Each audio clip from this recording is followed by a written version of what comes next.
ത്രിയേക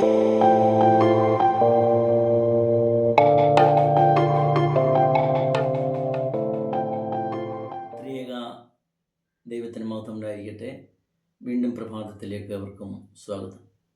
മത്തായിയുടെ സുവിശേഷം 14-ാം അധ്യായം അതിൻ്റെ 30-ാം വാക്യം. എന്നാൽ അവൻ കാറ്റ് കണ്ട് പേടിച്ചു മുങ്ങിത്തുടങ്ങിയാൽ, കർത്താവേ, എന്നെ രക്ഷിക്കണമേ എന്ന് നിലവിളിച്ചു. കാറ്റ് കണ്ട് പേടിച്ചുപോയി. പത്രോസിനെ കുറിച്ചാണ് പറയുന്നത്. അതായത് ശിഷ്യന്മാർ ഒരു പടകിൽ ഇങ്ങനെ യാത്ര ചെയ്യുന്നു. പടകിൽ യാത്ര ചെയ്യുമ്പോൾ യേശുവമ്പുരാൻ ആ പടക് ആടി ഉലയുന്നുണ്ട്. ജീവിതമാകുന്ന തമ്മളുടെ ആ ഒരു പടക് ആടി ഉലയുകയാണ്.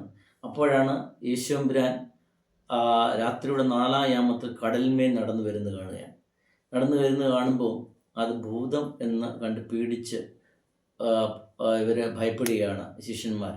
അപ്പോൾ യേശുവമ്പുരാൻ പറയാണ്, ഞാൻ ഭൂതമല്ല, നിങ്ങളുടെ രക്ഷകനാണ്. യേശുവമ്പുരാൻ എന്നെ പരിചയപ്പെടുത്തുകയാണ്, പറയുകയാണ്, പേടിക്കേണ്ട, ഭയപ്പെടേണ്ട എന്ന് പറയുകയാണ്. അപ്പോൾ ആ ജീവിതമാകുന്ന പടക് ആടി ഉലയുകയാണ്. അപ്പോൾ പത്രോസ് പറയുകയാണ്, ജീവിതം ഒക്കെ ആടിത്തെളിയുമ്പോൾ ചിലരുടെ ഉപദേശങ്ങളൊക്കെ ഉണ്ട്. നീ ദൈവത്തെ അറിയണം, ദൈവത്തിൽ ആത്മീയതയിലേക്ക്, ജീവിതം മൊത്തം ആടി ഉലയുമ്പോൾ ദൈവത്തിലേക്ക് അടുക്കുകയാണ്. ജീവിതത്തിലേക്ക് അടുക്കുമ്പോൾ ഉണ്ടാകുന്ന ഒരു പരീക്ഷണമാണ് വീണ്ടും ഇവിടെ നാം കാണുന്നത്. അതായത് യേശുവമ്പുരാനോട് പറയുകയാണ്, നീ ആകുന്നതിൽ കർത്താവേ, ഞാൻ നിൻ്റെ അടുക്കിലേക്ക് വരുവാൻ ആഗ്രഹിക്കുന്നു. എൻ്റെ ജീവിതം ആടി ഉലയുകയാണ്, ഞാൻ നിൻ്റെ അടുക്കിലേക്ക് വരുവാൻ ആഗ്രഹിക്കുക. ആത്മീയതയിലേക്ക് എടുത്തു ചാടുകയാണ്. പക്ഷെങ്കിൽ ആത്മീയതയിലേക്ക് എടുത്തു ചാടുമ്പോൾ വീണ്ടും ഈ ലോകമാകുന്ന ആ കടൽ, അതിൻ്റെ ആ തിരമാലകൾ, അതിൻ്റെ ക്ഷോഭം, അതിൽ നോക്കി നിലവിളിക്കുകയാണ്. അപ്പം യേശു മുമ്പിൽ നിൽക്കുന്നുണ്ട്. പക്ഷെങ്കിൽ പത്രോസ് കാണുന്നത് ഈ ആടി ഉലയുന്ന അല്ലെങ്കിൽ ക്ഷോഭപ്പെടുന്ന കടലാണ്. ആ തിരമാലകൾ, പ്രശ്നങ്ങളെ മാത്രമാണ് കാണുന്നത്. ആ പ്രശ്ന പരിഹാരകനായ കർത്താവിലേക്ക് നോക്കുന്നില്ല. ഔദ്യോഗിക ജീവിതത്തിൽ എൻ്റെ ഒരു അമേരിക്കൻ ആർമി ക്യാമ്പിലൊക്കെ ജോലി ചെയ്യുമ്പോൾ ഞങ്ങളുടെ ഡയറക്ടറായിരുന്നു റിട്ടയർഡ് മേജറാണ് ലെമൻറ്റ് വില്യംസ്. അദ്ദേഹത്തിൻ്റെ ഓഫീസ് മുറിയും അക്കോമഡേഷനും ഒക്കെ കടലിന് അഭിമുഖമായ ഒരു ബഹുനില കെട്ടിടത്തിലാണ്, 7-ാമത്തെ നിലയിലാണ്. അപ്പോൾ അദ്ദേഹം അടുത്ത ദിവസത്തേക്കുള്ള ഒരു വൈകുന്നേരം ഇങ്ങനെ ഇരുന്ന് അടുത്ത ദിവസം ഒരു മീറ്റിങ്ങിന് പ്രസൻറ്റ് ചെയ്യാനുള്ള സബ്ജക്റ്റ് അതിന് തയ്യാറെടുക്കും. അദ്ദേഹത്തിൻ്റെ തന്നെ പ്രിൻ്ററും കമ്പ്യൂട്ടറും ഒക്കെ ഉണ്ട്.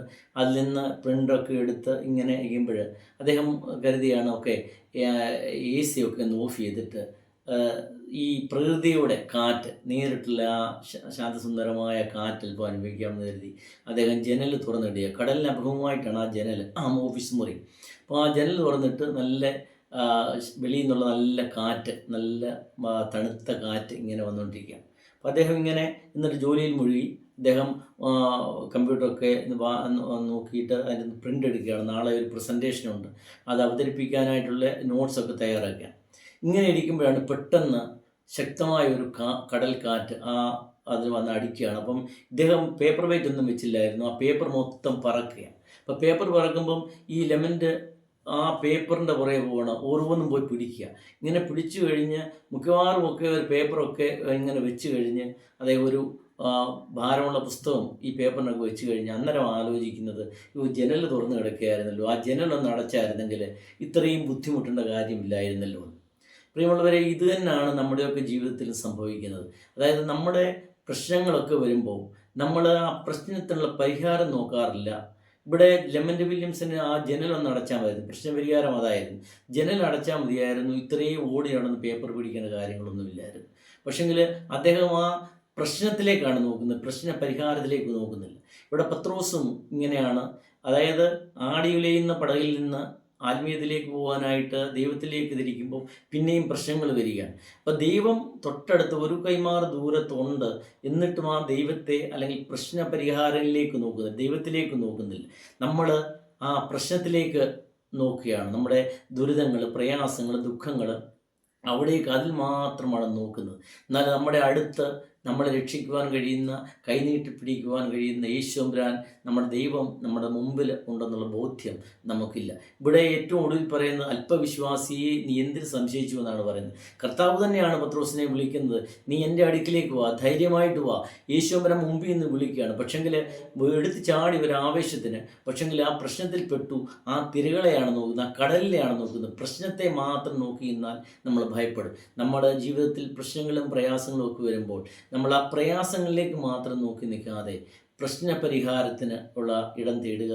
ആ പ്രശ്നപരിഹാരത്തിലേക്ക് നോക്കുക, ദൈവത്തിലേക്ക് നോക്കുക, ദൈവത്തെ വിളിച്ച് അപേക്ഷിക്കുക. അതുകൊണ്ട് പ്രശ്നങ്ങളും പ്രയാസങ്ങളും ദുഃഖങ്ങളും കഷ്ടതകളും പ്രയാസങ്ങളും ഒക്കെ വരുമ്പോൾ നമ്മൾ അതേ നോക്കിയിരുന്ന് വിലപിക്കാതെ പിറുപിറുക്കാതെ പ്രശ്നപരിഹാരത്തിനായിട്ട് ശ്രമിക്കാം. അത് നമ്മുടെ ദൈവത്തിലേക്കുള്ള ആ ഒരു നോട്ടമാണ്, ദൈവത്തിലുള്ള രക്ഷയാണ്. അതിനുവേണ്ടി ദൈവത്തിൻ്റെ പരിശുദ്ധാത്മാവ് സഹായിക്കട്ടെ എന്ന് പ്രാർത്ഥിക്കുന്നു. ദൈവം നമ്മെ സമൃദ്ധമായി അനുഗ്രഹിക്കട്ടെ.